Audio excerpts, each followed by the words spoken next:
Good evening, it's June 17th, 2025, and it's time for my devotionals. Won't you join me? In God's purpose for your life. June 17th, wait in faith. Rest in the Lord and wait patiently for Him. Psalm 37:7. Sometimes the days, weeks, months, and even years can pass without an answer from God about something very dear to us. And if you're in such a season, I encourage you to take heart and don't give up hope. Understanding that waiting on God's timing is not only one of the most profitable lessons you will ever learn as a believer, but one of the most necessary. I have petitioned God on many occasions and received only silence as an answer. At times, it seemed as if I waited forever for a response. But however long the wait, God has always come through for me. And it was through those times of waiting, He taught me to trust Him more. Yes, waiting is one of the most difficult things you'll do as a Christian, because there is always that underlying doubt that the Father will answer your prayers. This is especially true when others are receiving what your heart desires. However, God has very important reasons for having you wait, and they are, without exception, always for your benefit. Do not doubt God. Keep trusting and waiting, because He will lift you up in due time and give you beyond what you imagine and what you truly need. Jesus, I wait for you, trusting that the delays are not denials, but are important for your purposes. Amen.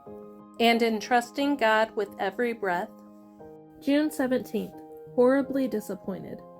Return to your stronghold, O prisoners of hope. Today I declare that I will restore you to double. Zechariah 9:12 ESV. When you are horribly disappointed with something in life, when there is not a thing you can do about it, what then? What is your response? Wallow in self-pity? Relishing the mood of despair hanging over your head?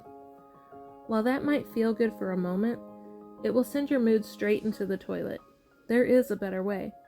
I personally like to make a list of my blessings. I try to keep it updated, but I admit that I do a horrid job of it, at best. Alternatively, you can also compare your bleak disappointment to something even worse. That definitely puts things into perspective. The point is this: switch your focus to the precious things God has given you, like that list of blessings we should all have somewhere, or encouragement whispered to you from your dear friend or spouse. Because when you focus on the blessings instead of the disappointments, you will pass God's test with flying colors, and your mood will stay out of the toilet. In fact, you'll be quite pleasant. Respond to life with grace. Your example will be a stepping stone to God Himself. It will be a stepping stone to God instead of a stumbling block to Satan. What will your next disappointment turn into? Life or death? You may not always get what you ask for, but when you wait in faith, it keeps you from being horribly disappointed. I hope you have a blessed day.